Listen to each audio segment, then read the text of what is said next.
School service কমিশনের হাতে এবার ভাগ্য নির্ধারণ হতে চলেছে প্রায় 5,65,000 চাকরি প্রার্থীর। হাজার হাজার বিতর্কের পর কিন্তু ফের একবার পরীক্ষার্থীরা পরীক্ষামুখী হলেন। হাজার বিতর্ক কাটিয়ে 7ই সেপ্টেম্বর হয়ে গেল নবম দশম শ্রেণীর শিক্ষক নিয়োগ পরীক্ষা। রবিবারে এই চাকরি পরীক্ষা শুধু পরীক্ষার্থীদের জন্য ছিল তেমনটা কিন্তু নয়। 9 বছর পর একটানা এসএসসির কাছে বড় পরীক্ষা দিয়ে কিন্তু এবার স্বস্তি পেল পরীক্ষার্থীরা। দেখাবো। এই 26,000 শিক্ষক শিক্ষাকর্মীর চাকরি বাতিলের পর প্রথম এসএসসি।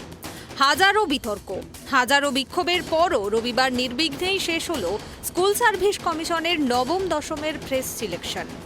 বেলা 1:30 নাগাদ উত্তরপত্র জমা দিয়ে ধীরে ধীরে পরীক্ষা কেন্দ্র থেকে বেরিয়ে আসেন পরীক্ষার্থীরা। এখনো পর্যন্ত পরীক্ষা সংক্রান্ত কোনো গোলযোগের খবর নেই। পরীক্ষা দিয়ে খুশি পরীক্ষার্থীরাও। তাদের অধিকাংশই পরীক্ষা কেন্দ্র থেকে বেরিয়ে এক বাক্যে জানিয়েছেন প্রশ্নপত্র ভালো হয়েছিল। নিরাপত্তা ঠিকঠাকই ছিল, গার্ড লুজ এরকম বুঝতে পারিনি, গার্ড মোটামুটি ভালোই ছিল, কোশ্চেন পেপার সিল করা ছিল, আর পরীক্ষার কোশ্চেন ইজি টু মডারেট হয়েছে, মোটামুটি সমস্ত পেপারে এরকম ইজি টু মডারেট হয়েছে। সিকিউরিটির ব্যবস্থা যথেষ্ট ভালোই ছিল, কোশ্চেন পেপার আর সব কিছু ঠিকঠাকই ছিল, কিছু সবই সিল করা অবস্থাতেই ছিল। কোশ্চেনে মিডিয়াম মানেরই হয়েছে এবং ভালো হয়েছে, পরীক্ষা মোটামুটি ভালোই হয়েছে, বাকি আশা করি বাকিদেরও ভালোই হবে। এসএসসি বা স্কুল সার্ভিস কমিশন যথেষ্ট তৎপরতার সহিত পরীক্ষাটা যেহেতু এত সুন্দরভাবে নিয়েছে, তো আশা করি কোনো দুর্নীতি হওয়ার কথা নয়। এটাই তো আমাদের দুর্ভাগ্য যে যারা জেল খাটছে তারা কিন্তু আবার ছাড়া পেয়ে যাচ্ছে, অথচ 2016 সালের প্যানেলে যারা ছিল যোগ্য ক্যান্ডিডেট তাদেরকে আবার পরীক্ষা দিতে হলো। এখানে আমার আফসোস। সর্বোচ্চ আদালতের নির্দেশ মতো প্রায় 9 বছর পর রবিবার রাজ্যে ফের সম্পন্ন হলো এসএসসি পরীক্ষা। কিন্তু এত বছর ধরে নিয়োগ আটকে থাকায় সমস্যায় পড়েছিলেন রাজ্যের বেশিরভাগ যুবক যুবতী। প্রায় 9 বছর তাদের বয়স বেড়ে গিয়েছে। পরীক্ষা ভালো হয়েও একটা আপোষের জায়গা তাদের চোখে মুখে স্পষ্ট। এটা বড় খেদের বেদনার বিষয় যে দীর্ঘদিন ধরে আমি বা আমার স্টুডেন্টরা যারা আজকে আমাকে দেখলেন ঢোকার পরে পরই প্রণাম করছিল, তারা অনেকেই অনেক পুরনো, 15-16 সালে কেউ করেছে, কেউ 14-15 সালে করেছে।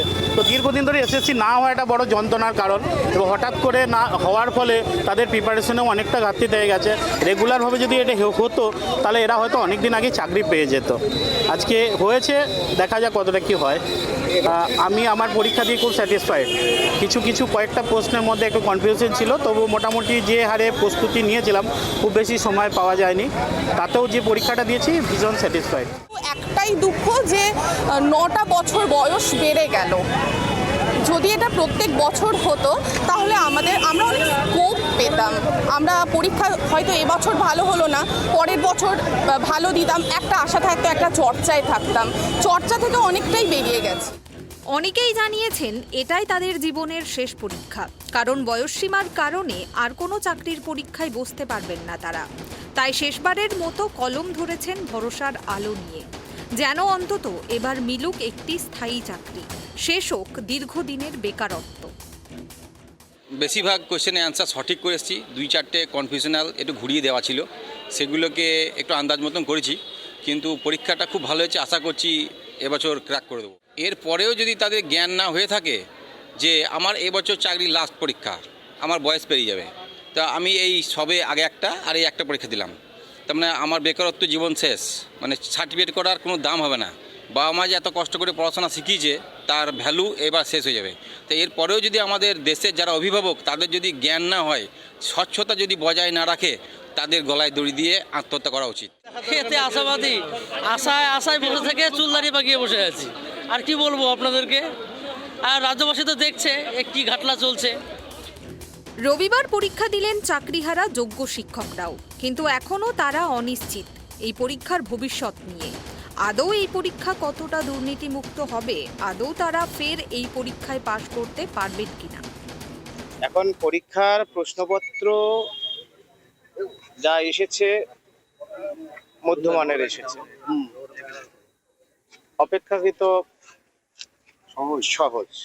তো পড়ার সুযোগ তো আমাদের তো হয়নি, এখন দেখা যাক কি হয়।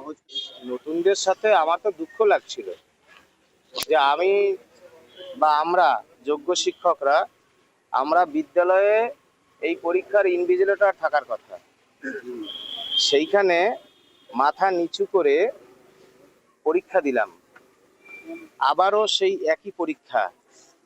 হ্যাঁ, আবারও সেই একই পরীক্ষা। কারা চাকরি চুরি করলো তার দায় নিয়ে এসএসসি 2016 প্যানেলের যোগ্য শিক্ষকদের শিক্ষিকাদের আবার পরীক্ষায় বসতে হলো। এটাই তো লজ্জার বেদনা। এই পরীক্ষা ঘিরেও কম বিতর্ক হয়নি। চাকরি হারানোদের মধ্যে সুপ্রিম কোর্ট যাদের দাগি বা টেন্টেড বলে চিহ্নিত করেছিল, তারা নিয়োগ প্রক্রিয়ায় অংশ নিতে চেয়ে কলকাতা হাইকোর্ট এবং শীর্ষ আদালতের দ্বারস্থ হয়েছিলেন। পরীক্ষার সূচি পরিবর্তনের আর্জিও জানানো হয়েছিল। সুপ্রিম কোর্ট অবশ্য দুটি আর্জি খারিজ করে দেয়। শীর্ষ আদালত স্পষ্টভাবে জানিয়ে দেয় একজন দাগিও নতুন নিয়োগে অংশ নিতে পারবেন না। তবে এবার বিতর্ক সরিয়ে নিয়োগ প্রক্রিয়া স্বচ্ছভাবে হবে বলেই আশাবাদী পরীক্ষার্থীরা। Bureau report, tribe TV Bangla.